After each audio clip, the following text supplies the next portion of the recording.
You need a selfie stick. No, I like it like this. I don't know if I'd be able to do it with a selfie stick because I can't. I'm used to being able to see the camera this way. Oh. Pretty.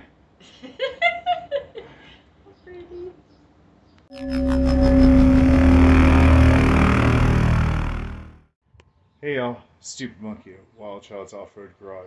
And I figured I'd get with you guys on a update with Wild Child and a build overview of what has gone into the world's first Ford 4.6 liter V8 YJ Wrangler. Um, Bear with me and let's go for a ride.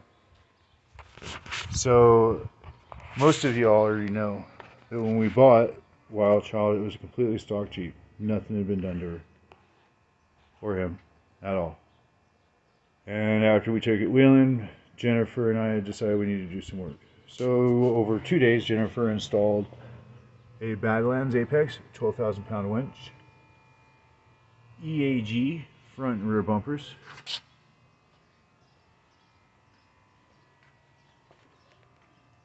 Rough Country N3 shocks with the Rough Country 2.5-inch lift. She also installed our tire of choice, Milestar Patagonias, with center lines. This is our second set of Milestars that we've had on this Jeep. The first set were 311050s. We barely put 150 miles on those, and we bought these. So we move on down to the back, and there's a good look at the rear bumpers. Or the rear bumper, given by EAG, supplied by Vicious Off-Road. You can get centerline wheels and tires from, or you get centerline wheels from centerline.com, and you can get the tires from Milestar at most of Milestar dealers, or you can get them online. So that's what we've done prior on the first part of the build. Second part of the build, when we move it on, because we put the 33-inch tires on it and everything else we did to it, the 2.5 liter 4-cylinder is sitting right here.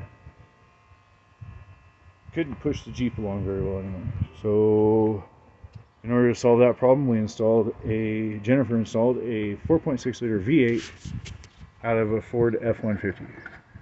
Not only did she install the 4.6 liter V8, but she also installed the M50D transmission and the Borg Warner 4406 transfer case that came in the F-150 as well.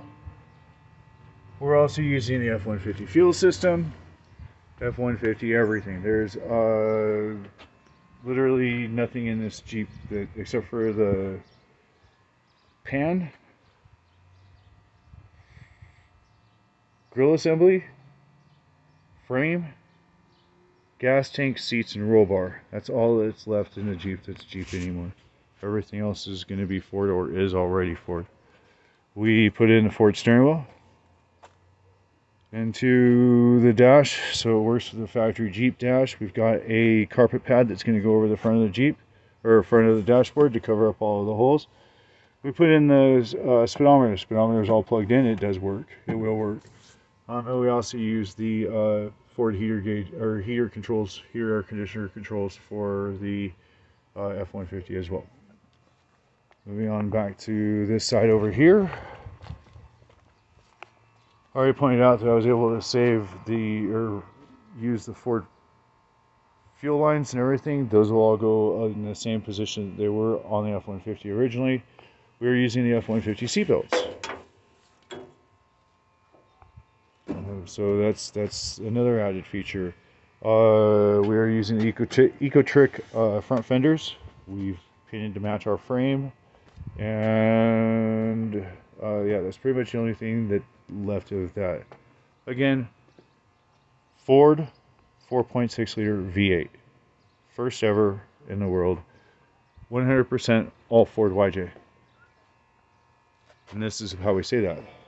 This is what's going into it for the power that we just added to it. Dana 44. We're going to 3-length YJ, and we are going coilovers, so it's going to have basically the same suspension as all the newer Jeeps, including TJ. So we're updating that. Lots of articulation with this because we have very long arms. These arms are, I mean, they're longer than my actual arm. They're longer than the long arms that you can get for your newer Jeeps. And for the rear end, we are using a Ford 9-inch. This is going to be trussed across the back here, and then it's going to be trussed across the top here, so that it's got plenty of strength for when the Jeep is standing like this. And then we're pointing, the pinion angle is going to be, or the pinion is going to be pointed at the transfer case output shaft. What else have we done to the Jeep? Oh, we cut the rear fenders and radiused them so that they were clear. They would clear bigger tires. Well, we were rubbing up here. We're rubbing in here, and we were rubbing all the way there. So we got rid of all that. It's all gone.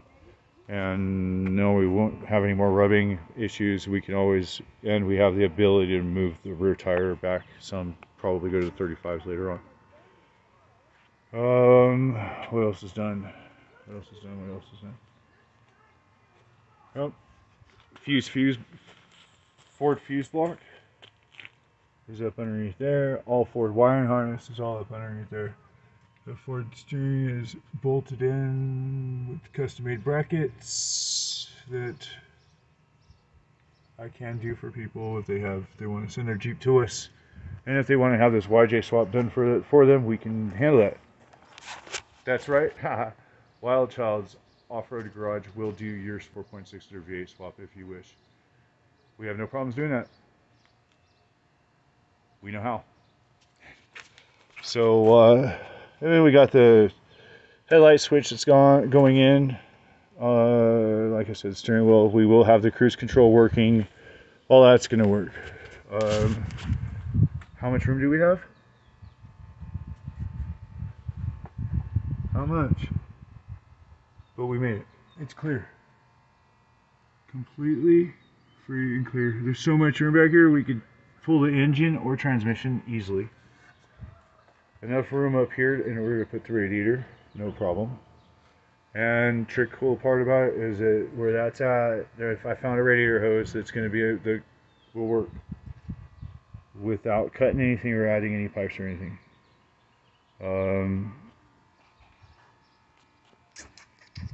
That's it, folks. That is it. Our YJ is going to be on springs and or coils. We're going to have a slinky YJ with all Ford parts. So, the world's first Ford 4.6-liter V8 YJ Wrangler. There you go, folks. There you go.